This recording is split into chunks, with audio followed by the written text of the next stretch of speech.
дін деген ондай бір талқыланатын нәрсе емес та. Немесе салт дәстүрде бір аяғымыздан тартып бізді орта ғасырға тартып баратқан нәрсе емес негізі. Бұлардың барлығы өзінің орнында тұрған дүниелер еді.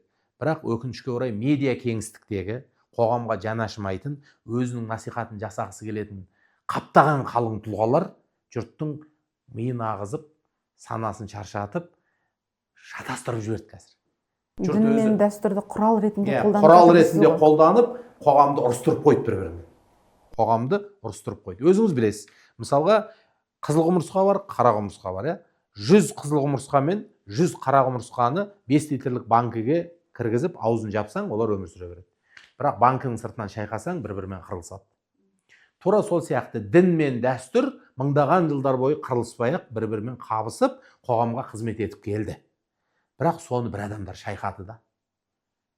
Ол қалам ұстағандар да бар, оның ішінде микрофон ұстағандар бар, қамшы ұстағандар бар.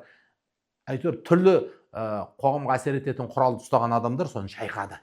Соның себебінен өзінен өзі қараптан қарап дінді жек көретіндер, қараптан қарап салтты жек көретіндер, қазақтан қарап қазақтың бір дүние танымын жек көретін адамдар пайда болды.